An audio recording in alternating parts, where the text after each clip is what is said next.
তো এই কয়দিন তো অনেক কিছুই ঘটে গেল। পুরা ঢাকা শহরের মানুষ রাতের বেলা ঘুমাতেই পারছে না। এই যে এখানে হচ্ছে আমি সাইহানের খিচুড়ি রান্না করব। তো আজকে অনেকেই অনেক কিছু মনে করতেন। দেশের বাইরে থাকলে দেশের প্রতি একটু অন্যরকম টান থাকে। আসসালামু আলাইকুম সবাইকে। সবাই কেমন আছেন? আশা করছি সবাই ভালো আছেন। আলহামদুলিল্লাহ আমরাও ভালো আছি। এই তো আরেকটি ব্লগ দেখার জন্য সবাইকে ওয়েলকাম করছি। তো আজকে বেশ কিছুদিন পরে একটি ব্লগ শেয়ার করছি আপনাদের সাথে। তো এই কয়দিন তো অনেক কিছুই ঘটে গেল, অনেক ভালো খারাপ সব কিছু মিলায়েই। তো যাই হোক আলহামদুলিল্লাহ এখন তো দেশের পরিস্থিতি মোটামুটি ভালো, তারপরেও ভালো বলবো না। এখন হচ্ছে খুবই ডাকাতের ভয় আর কি। প্রত্যেক রাতে রাতে দেখলাম যে অনেক জায়গায় পাহারা দিচ্ছে। পুরা ঢাকা শহরের মানুষ রাতের বেলা ঘুমাতেই পারছে না। আর এই অবস্থা আর কি। তো দোয়া করি আস্তে আস্তে করে যাতে সব কিছু ঠিক হয়ে যায়। আর এই যে দেখেন প্রথমে আমি এখানে রান্নাবান্না করছি। আজকে হচ্ছে আমি এই যে তেলাপিয়া মাছটা রান্না করব। এই তেলাপিয়া মাছগুলো হচ্ছে ফ্রোজেন, তো ফ্রোজেন এগুলা। তো এটা হচ্ছে একদম আইস টাইস ফালানো, জাস্ট খালি পিস করতে হবে আর কি। তো আজকে একদম দেশি রান্না করব। এটা হচ্ছে একটা জুকিনি বলে আর কি এটাকে। তো এটা কিছুটা আমাদের দেশের মিষ্টি কুমড়ার মতো। মিষ্টি কুমড়া একদম কাঁচা থাকলে যেমন এই জিনিসটা এরকম খুবই টেস্ট হয়। এটা দিয়ে এরকম করে এই তরকারিটা রান্না করার পরে আমি বেশি করে টমেটো, ধনেপাতা, কাঁচামরিচ আর কিছু আলু দিয়ে দিই, সাথে দিয়ে এই রান্নাটা করি, খুবই মজা। আর এখানে হচ্ছে এই যে আমি আদা রসুন পেস্ট করে এভাবে করে রাখি। কারণ এরকম করে কিউব কিউব করে রাখলে হচ্ছে আমি জিপলক ব্যাগগুলোতে রেখে দেই।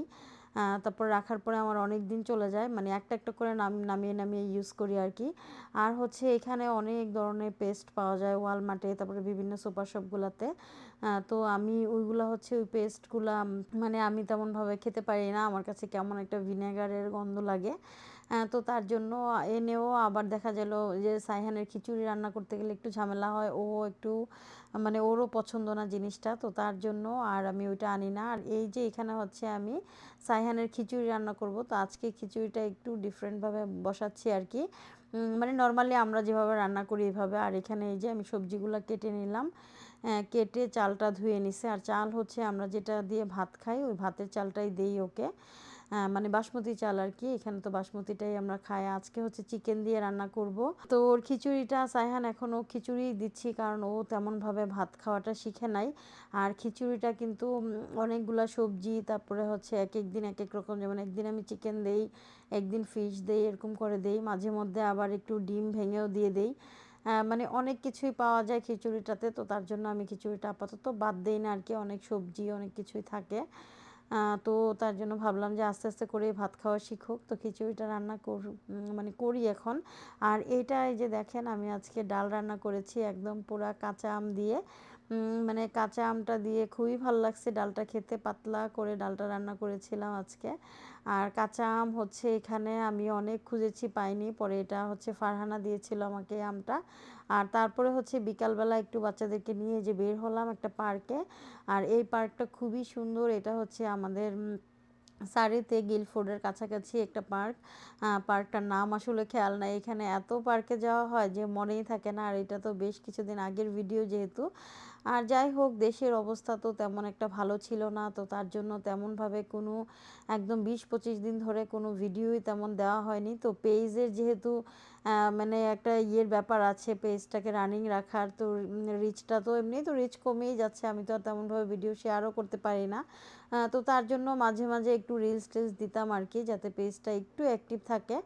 আর পেজ যারা ইয়ে করে তো তাদেরকে সবাই জানে, কারণ পেজটা গ্রো করার জন্য বা পেজটা অ্যাক্টিভ থাকার জন্য অবশ্যই কিছু না কিছু দিতে হয় পেজে, না হলে আসলে হয় না। তো তার জন্য মোটামুটি আমি দিতাম আর কি। তো এটাকে অনেকেই অনেক কিছু মনে করতেন, তো কিছু করার নাই আসলে। আর আমাদের এখন আমরা হচ্ছে প্রবাসে আছি, মানে দেশের বাইরে থেকেও আমরা আসলে দেশের কথা কখনোই ভুলি না। কারণ আমরা একটা টাইম দেখা যায় আমাদের দেশেই যায়, মানে একটা টাইম আমরা একদম দেশেই দেই আর কি। দেশের সবার সাথে প্রতিদিন যদি একবারও কথা না বলি মানে মন এত খারাপ লাগে, সেটা বলে বোঝানোর মতো না। এটা হচ্ছে যারা দেশের বাইরে থাকে, আমরা যারা মানে আমি যাদেরকে শুনি বা এ পর্যন্ত দেখেছি সবাইকেই দেখেছি যে দেশের মানে দেশের বাইরে থাকলে দেশের প্রতি একটু অন্যরকম টান থাকে। তো এটা হচ্ছে আমি আসার পরে টের পেয়েছি যে এটাই দেখতে পেলাম যে আসলে এটাই সত্যি। মানে দেশের জন্য অন্যরকম ইয়ে লাগে, তারপর সবার জন্য মানে অন্যরকম খারাপ লাগা কাজ করে একটা টাইমে। তো এই আর কি। তো আজকে যে পার্ক থেকে আমার বাসা থেকে এই ভিডিওটা দেখেন কি যে সুন্দর। এটা হচ্ছে এখন হচ্ছে সন্ধ্যা হয়ে যাচ্ছে। তো এত সুন্দর লাগতেছিল, তো আমি একটু ভিডিও করে নিলাম। তো ভিডিওটি কেমন লাগলো সবাই কমেন্টস করে জানাবেন, আর ভিডিওটি ভালো লাগলে কিন্তু শেয়ার করতে ভুলবেন না। আজকে এই পর্যন্তই। আল্লাহ হাফেজ, আসসালামু আলাইকুম।